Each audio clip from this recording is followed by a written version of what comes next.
What's going on, everyone? Got a brand new movie review for you guys today, and today I'm discussing the 2018 version of Suspiria. This was easily one of my most anticipated films leading into the fall season. One being, you got Luca Guadagnino directing it. He made Call Me By Your Name last year. I adored Call Me By Your Name. It was one of my favorite movies of last year, and now I'm finally getting to see his reimagining of Suspiria.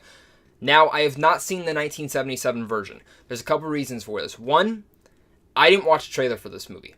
I didn't read the synopsis. I knew who was in it, and I knew who directed it, but did not know a single thing about this movie. Didn't know what it was about, didn't know what the story was going to entail, and I didn't know anything about the original either.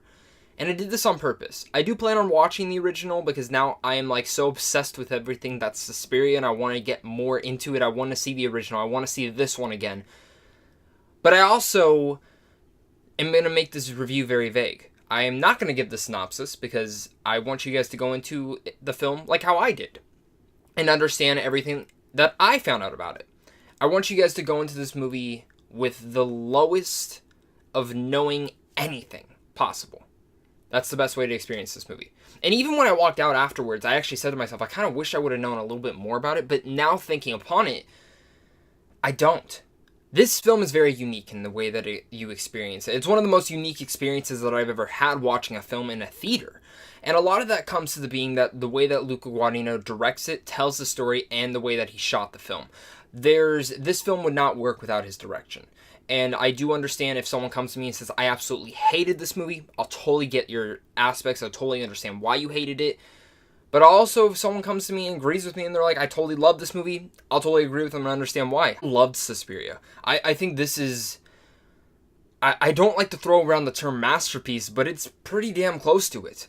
And there's a lot of things of why I think it's that. One, the reason is so enchanting. It's like a spell was put over you 30 minutes into the movie, and you are just enhanced within this movie. No matter how grotesque or bloody it might get, which it does, you're just enchanted and enhanced into this movie that you just can't look away. You're just mesmerized by everything that's going on. And this film had me in a mesmerizing sense where I just couldn't look away from the screen. And I was so just obsessed with the story. I was obsessed with the characters. I was obsessed with the world that Luca Guadagnino developed into this movie and all the symbolism and the hidden meanings that are obviously in this film that I want to delve into. I want to analyze the hell out of this movie and keep going into detail about it. Again, it's a unique experience that I've never had in a theater before, or at least not in a very long time.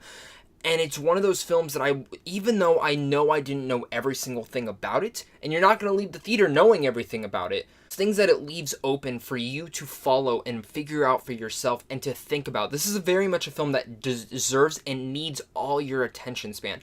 You can't be pulling out your phone and looking through it. You can't be talking to a friend throughout it. This is a film that I think if you were even intrigued to see and to give a shot, to give this film, because you have to give yourself to this movie. This is a 2.5 hour movie.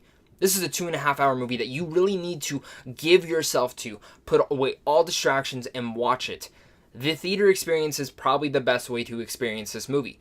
One of the biggest reasons of that being is the fact that there's no distractions in the theater. Hopefully, if you don't get anyone annoying in your theater. But I could never imagine watching this film at home and it being the same. And this film had me in a mesmerizing trance where I just couldn't look away. I was so obsessed with everything going on. And it's been stuck in my head for the last few days. Usually I go home, I review the film right afterwards. But no, I sat on the film, I thought about it, and I sat to myself and said, man, I really like this film. And then I started talking about it more. I'm like, man, I really love this film. And that's where I'm at now. Me and my friend got out of this theater, which I do recommend. See it with a friend.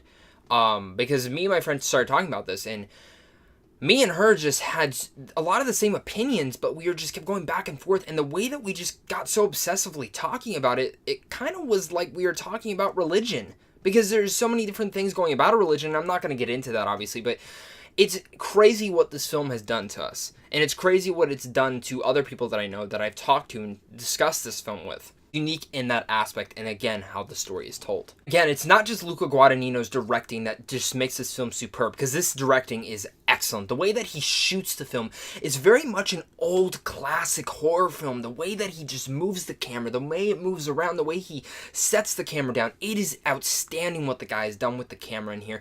And it really goes back to that Italian horror that we do get. And yes, this is a horror film, but it's not scary. It's not like I'm out of my seat scared. No, it's very much psychological, and it screws with your head. Again, it screwed with mine to the point where I'm still thinking about this movie. There's imagery in here that you will not forget. There's some things in here I was like, what the hell is going on? And I'm still trying to piece it all together. And there's some weird, grotesque, bloody moments in here. I was like, wow, this is a lot of blood. Again, it doesn't feel overly grotesque. It feels like it fits the tone of the movie and everything that's going on within it. But the film would be nothing without its performances. And I mean, my God, Dakota Johnson is excellent in here. She gives easily the best performance of her career so far. I mean, she's had a very short filmography with not being in the best films, but she's outstanding in here. Tilda Swinton's always great, but honestly the big standout for me was Mia Goth. She obviously appeared in A Cure for Wellness, I think last year, and I really liked her in A Cure for Wellness.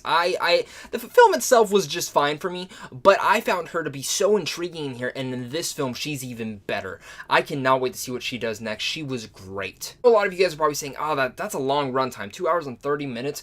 It is, and at times you do feel it, but there was never one point in the film where I wanted to walk out. There was never one point in this film where I was like, oh, okay, I'm ready to leave. I can't do this anymore. Again, I just felt mesmerized and entranced. And I will understand if you hate this film, and I'll understand if you love this film. It's a very different and unique film that it's not for everyone.